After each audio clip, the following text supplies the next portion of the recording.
Hello guys, I hope you are doing good. So आज हम करने वाले हैं एक स्टिल लाइफ पेंटिंग। आप देख पा रहे होंगे रेफरेंस फोटोज मैंने लगाया हुआ है। आप सो हम पहले तो शुरू करते हैं स्टिल लाइफ होती क्या है। और हम क्यों करते हैं स्टिल लाइफ पेंटिंग, क्या नीड है स्टिल लाइफ पेंटिंग को करने की, क्या हम सीखते हैं स्टिल लाइफ पेंटिंग से। सो बेसिकली जो एक पेंटिंग है या कोई एक 2D फोटो है वो बनी होती है अलग अलग कलर से, अलग अलग कलर ऑफ टोन से, एंड उनमें कुछ कलर्स होते हैं लाइक सैचुरेटेड कलर होते हैं जिन्हें ह्यू भी बोलते हैं। सो उन सबको एक पर्टिकुलर 2D सरफेस पर एक जो कलर्स होते हैं किसी पर्टिकुलर शेडोज में, किसी पर्टिकुलर लाइट ऑफ रिफ्लेक्शन में, उनसे एक पूरी ऑब्जेक्ट बनता है जो हम देख रहे हैं। लाइक जो अगर लाइट है वो किसी ऑब्जेक्ट पर पड़ती है, देन उससे एक जो रिफ्लेक्ट होके हमारे आइज़ में आती है, तब उससे एक पूरा इमेज बनती है।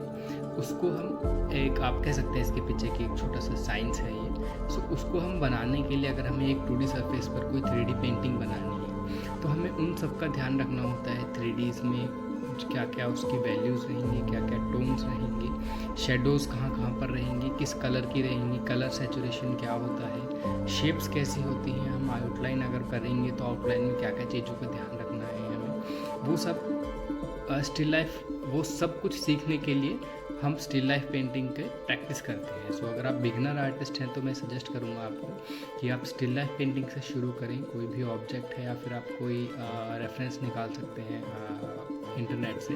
सो आप कोई फ़ोटो निकालिए सिंपल सा, कोई फ्रूट निकाल लीजिए। एक बिगनर है तो आप कोई स्टार्टिंग में स्मॉल एक सिंगल ऑब्जेक्ट से शुरू करिए। कोई एक ऑब्जेक्ट हुआ, देन उस पे सरफेस होगा, बैकग्राउंड होगा, इन 3 चीज़ों पे आप वर्क करिए, सरफेस, बैकग्राउंड एंड ऑब्जेक्ट पे। आप कलरिंग करके देखिए। कलरिंग के जो मेथड्स हैं मैं हर वीडियोस में बताता हूँ आपको कि 3 मेथड हम बता सकते हैं। पहला होता है आउटलाइनिंग का। So it's the first part. Outline के बाद कलरिंग जो शुरू होती है उसमें होती है पहले ब्लॉकिंग पार्ट होता है जिसमें हम कवर करते हैं पूरे एरिया को, जो सरफेस है पूरी पेंटिंग का जो हमने क्रिएट किया है, आउटलाइन हमने क्रिएट किया है, उसको हम पहले ब्लॉकिंग पार्ट में जो हम करते हैं वो पर्टिकुलर कलर्स को हम कलरिंग करते हैं उस जगह पर जो हमें रेफरेंस दिख रहा है। लाइक अगर मैं एक एप्पल क्रिएट कर रहा हूँ तो उसकी जो ब्लॉकिंग में जो पहली स्टेज होगी, मिड वैल्यू जो होगी, मिड वैल्यू में आपको आगे बताऊँगा क्या है, हम रेड रखेंगे। रेड के बाद उसमें हम उसको कॉन्ट्रास्ट क्रिएट करने के लिए, टोन्स एडजस्ट करने, वैल्यूज़ एडजस्ट करने के लिए डार्कर और लाइटर का हम शेड देंगे उसमें। ओके, सो एक आप वहाँ से बिगनर हैं तो आप एक सिंगल ऑब्जेक्ट से शुरू करिए। अगर स्टिल लाइफ पेंटिंग आप बना रहे हैं कोई, तो उसमें एक ध्यान रखिए, एक प्रॉपर प्लान बना लीजिए कि आप पहले आउटलाइन करेंगे, सेकंड स्टेप होगा आपका कलरिंग का, कलरिंग में 3 स्टेप आएंगे, ब्लॉकिंग आएगा, मॉडलिंग आएगा, देन डिटेलिंग आएगा। ब्लॉकिंग में हमको पूरा एरिया कवर करना होता है रेस्पेक्टिव कलर से। मॉडलिंग का जो पार्ट होता है उसमें एक थोड़ा सा हम हाईलाइट ऐड करते हैं वैल्यूज़ की। वैल्यूज़ को हम लेके जाते हैं डार्कर में और थोड़ा सा लाइटर में, इसको हम मॉडलिंग का पार्ट बोलते हैं। देन डिटेलिंग का पार्ट आता है जो रिफ्लेक्शन है, पर्टिकुलर डार्क रिफ्लेक्शन है और जो लाइटर रिफ्लेक्शन है। लाइक अगर लाइट किसी ऑब्जेक्ट पर पड़ रही है तो उसका जो सरफेस होगा उसमें रिफ्लेक्शन ज़रूर होंगे, कहीं शाइनी सरफेस है तो रिफ्लेक्शन होगी, डार्क सरफेस है तो शेडोज़ क्रिएट होंगी रिफ्लेक्शन के साथ साथ। सो उसमें हम डिटेलिंग का पार्ट करते हैं जो कि लास्ट में हम देते हैं। सो हम बैक टू द पेंटिंग आते हैं। यू कैन सी जो मेन ऑब्जेक्ट है जो उसका कलरिंग प्रोसेस का वर्क चल रहा है। ग्रेप्स पर मैं ब्लूज यूज़ कर रहा हूँ, ब्लैक यूज़ कर रहा हूँ, मैंने ब्राउन वगैरह मेन जो है वो थोड़ा सा वार्म पूरी पेंटिंग होने वाली है तो मैं ऑरेंज, रेड, ब्राउन ये सब कलर ज़्यादा यूज़ कर रहा हूँ। सो हम वैल्यूज़ की बात करते हैं। वैल्यूज़ क्या होती हैं, हम स्टिल लाइफ से क्या क्या सीखते हैं। तो वैल्यूज़ होती हैं shades of colour, lighter to the darker. Values हर पेंटिंग में अगर आप charcoal, graphite, colour pencil, water colour, आप सॉफ्ट पेस्टल्स, ऑयल, एक्रिलिक आप करते हैं तो उसमें वैल्यूज़ का आपको ध्यान रखना होता है। अगर आप बिगनर हैं तो मैं सजेस्ट करूँगा आप थोड़ा सा थ्योरेटिकल पार्ट अपना कर लीजिए, सीख लीजिए वीडियोस से। हाँ, सो वैल्यूज़, टोन, सैचुरेशन क्या होती है? So value and tone same चीज़ है, आप मान सकते हैं। डार्कर और लाइटर की जो शेड्स बनती हैं पूरी कोई भी पेंटिंग में, उसे वैल्यूज़ हम कहते हैं। टोन्स भी हम उन्हें ही कहते हैं। ब्लैक एंड वाइट स्केचिंग आप देखे होंगे, आप करते होंगे आप। सो उसमें शेड्स बनती हैं कोई भी 3D ऑब्जेक्ट बनाने के लिए, डार्क और लाइटर की, तो उन सभी को हम टोन्स बोलते हैं। आप पर्टिकुलरली जाएंगे, इसके अंदर भी कुछ चीज़ें आ जाती हैं। अगर आप कोई एक मिड कलर है, उस मिड कलर में हम कलर की बात कर रहे हैं, कोई भी कलर पेंटिंग की, उस मिड कलर में आप लेंगे, मान लीजिए हमने रेड लिया, उसके साथ हम लाइटर के शेड्स अगर बनाएंगे तो उनको हम टिंट्स बोलते हैं। एंड अगर हम जो मिड कलर है उसमें हम डार्कर के शेड्स अगर बनाएंगे तो उनको हम पर्टिकुलरली शेड्स बोलते हैं। सो आप देखेंगे शेड्स हैं, जो मिड कलर है उनको लाइटर के साथ मिक्स करना, उसको हम, कोई भी जो मिड वैल्यू है उसको लाइटर करना, उसको हम टिन्स बोलते हैं, टिन बोलते हैं। ओके, सो हम सैचुरेशन की बात करते हैं। सैचुरेशन होता है कि वाइब्रेंट कितना है, कोई भी कलर कितना ज़्यादा वाइब्रेंट है। सो आपने कलर व्हील पढ़ा होगा, आपने नाम सुना होगा कलर व्हील का, जो मेन 3 बेसिक कलर्स होते हैं जिनको हम ह्यू बोलते हैं, रेड, येलो एंड ब्लू। ये सैचुरेटेड, सबसे ज़्यादा सैचुरेटेड कलर जो हमारे पास होते हैं वो सैचुरेशन में ह्यू होते हैं, मतलब उनको हम ह्यू बोलते हैं। उस कलर्स, हम कलर्स को ह्यू बोलते हैं। उसका जो सैचुरेशन होता है वो हाई होता है उसमें।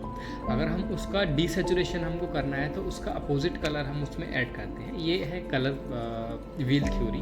आपको कोई भी डार्कर शेड्स आपको क्रिएट करने हैं तो आप ब्लैक उसमें ऐड करते हैं। ब्लैक की जगह आप, डिपेंडिंग कि वो वार्म है या कूल है, अगर वार्म है तो आप डार्क ब्राउन वगैरह आप ऐड कर सकते हैं उसमें डार्क करने के लिए। अगर वो डार्कर ब्लू की सो अगर वो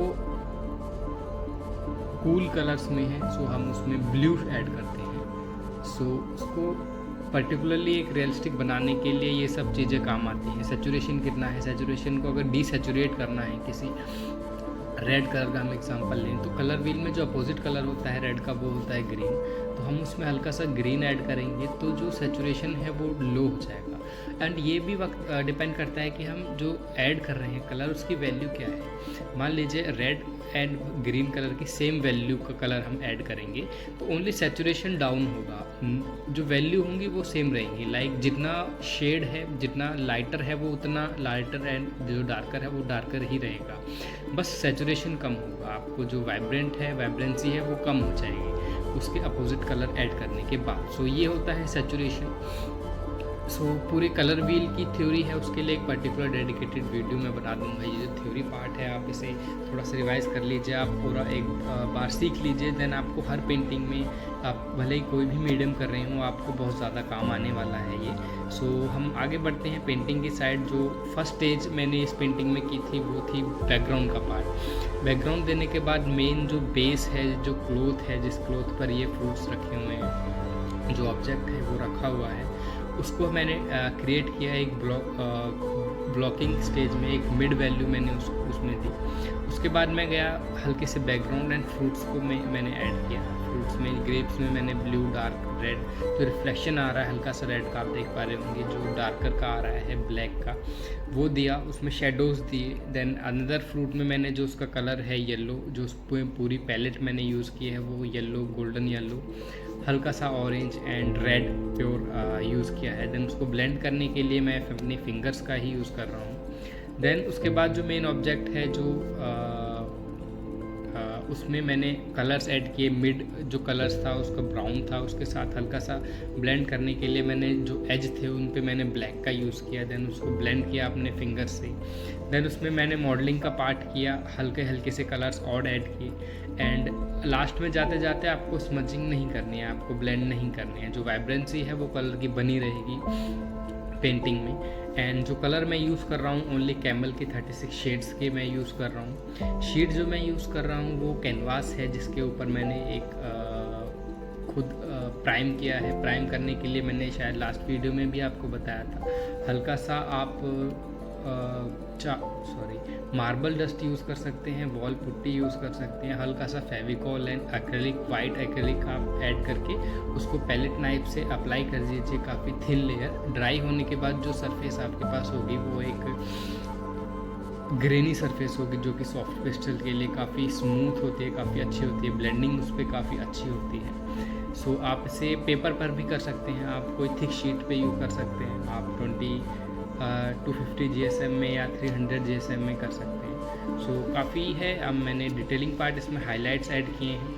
सो आई होप आपको भी ये पसंद आई होगी वीडियो। आपको लाइक शेयर सब्सक्राइब ज़रूर करिए अगर आपने थोड़ा बहुत भी कुछ सीखा है, एंड अपने फ्रेंड्स के साथ शेयर कीजिए, उनको कुछ न्यू सीखने को मिले।